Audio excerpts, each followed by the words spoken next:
while ago, we spoke on the phone with the lovely and talented singer Jewel. That was last year.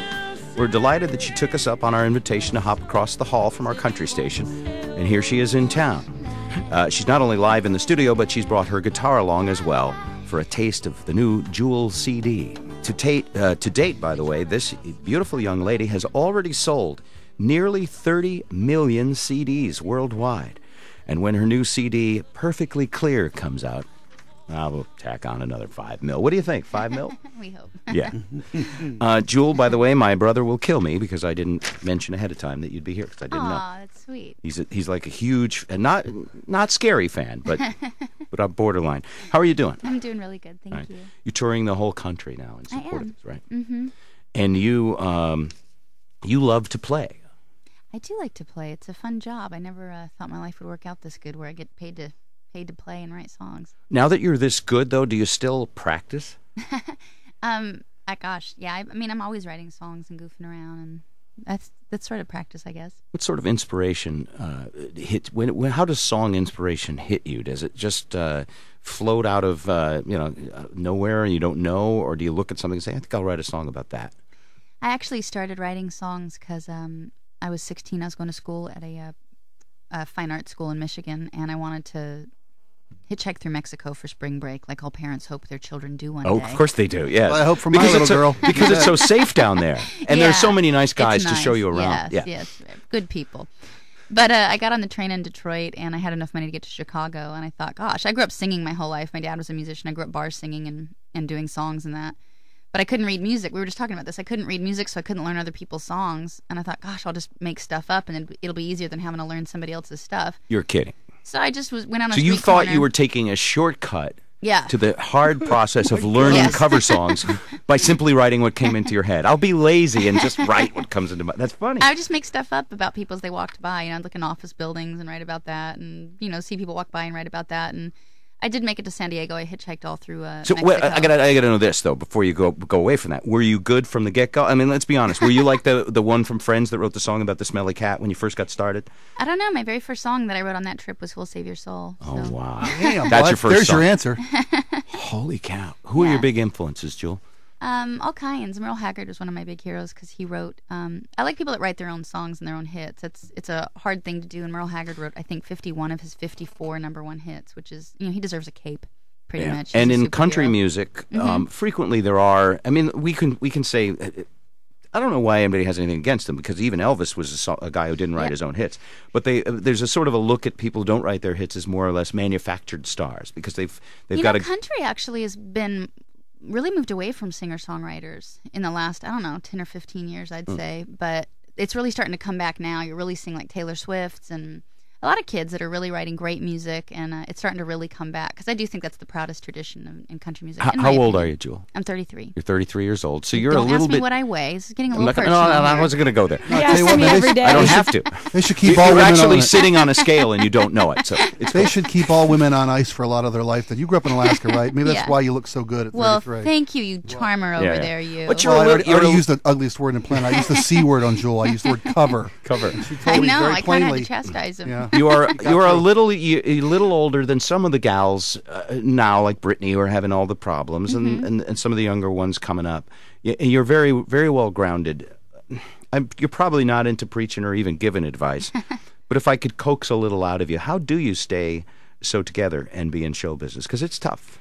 I grew up in Alaska on a ranch, and I think that really was grounding. I grew up with a lot of chores, no electricity. We had a coal stove for heat, so I wasn't raised like in pop culture. I also didn't do this to become famous. I did it because I love music, and I think you do this job for two reasons. One's because you love music and you try every day to serve music, and the other is because you want to be famous and you just use music to get famous. So I think, this happened to me when I was young too. It's hard growing up. I mean, my first record came out when I was 18. A lot of stuff I wrote when I was 16. So, handling this career definitely takes a lot. But that's why I never lived in Hollywood. I've just lived in Texas on a ranch, and I try and stay out of it and really focus on writing. Now that you've been writing for several years, has your process evolved, and do you have like a creative spot or a particular place you'll go? I was seeing a thing about Katie Lang, and she's got a chair that she likes, and she'll go sit in that chair. Really? And she's methodical in the way she does things. She'll Joe has one part of his couch that's a foot lower than the other half of the couch. I do. I was wondering, or does it just kind of, you're in the shopping market and something will hit you, or do you have a process that you go through to write a song?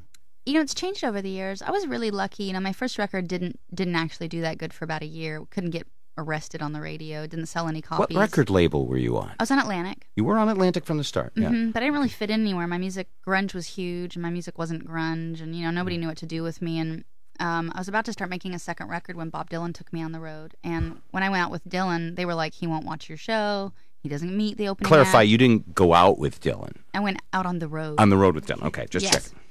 Yes, and I don't know if he was like Woody Allen. She looks good. She looks very good. I like you, cute. But anyway, he did end up watching my show, and his tour manager was like, "You're not going to believe this, but Dylan is requesting your presence in his dressing room." And I was like, you can't not meet Bob Dylan. I went downstairs, and he was great, and he really mentored me for the whole tour. Just every night he'd sit with me and talk with me about lyrics, talk with me about my own lyrics. What sorts of things does Bob Dylan say to a young songwriter about lyrics and putting a song together? At first he was just like, "What are you reading?" I was like, "I'm reading Proust right now." He's like, "Oh yeah, I learned French once to read that."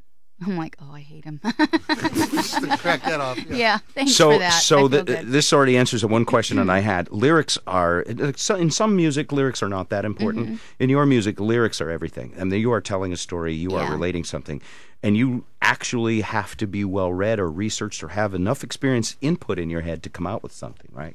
I just loved reading. I loved, novelists, and when I started writing songs, it was just sort of an extension of that. And I've been writing poetry my whole life, and it was kind of just a natural thing to write. And my life, was just kind of a hard, random, strange life. I was homeless for a while, and I just had a lot. I saw a lot of the world. And so you don't watch a lot of Wife Swap and Dancing with the Stars to get all juiced up to write a good song or anything? I haven't lately, no. But you wouldn't mind those things either. I was also really lucky. After that, Neil Young took me on the road, and I was touring solo acoustic with Crazy Horse, which is one of the best rock bands in the world. And I was playing solo acoustic. I wasn't very popular. My record was now kind of just starting to take off, and I was playing Madison Square Garden with them, sold out. I'm solo acoustic in front of a pretty much male rock crowd, and I'm singing really sensitive songs.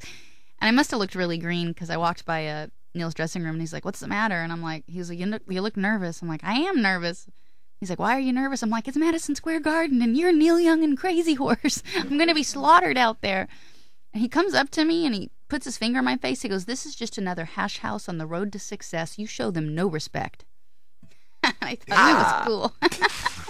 But it really was because of them that I had the courage to kind of keep going, stick to my own music, not change what I was doing, and kind of stick it out. And then my record ended up doing real well. Eric. Jewel, you are definitely hanging around with the best singer-songwriters that we've ever seen, Neil Young and Bob Dylan.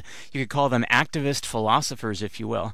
And I'm wondering, now that you are famous, what sorts of causes and philosophies are you trying to put out in the world now? What do people... Or are you? Do you believe that's... Because that's a big part of those guys. They had a lot of things they wanted to convince people of. Mm-hmm. Yeah, I'm not into convincing people of anything. I try never to be didactic or preachy, my music. I try never to tell people what to think. I really believe in raising questions and letting people come to their own conclusions. But there are, when I was homeless, I had bad kidneys, and I had to drink a gallon of clean water a day, and it was too expensive. I couldn't afford it, and I thought, gosh, we're in America, and I can't afford bottled water when it's like in other places. And if I ever got in a position to help, I said I would. And in '97, just a few years later, I got to start.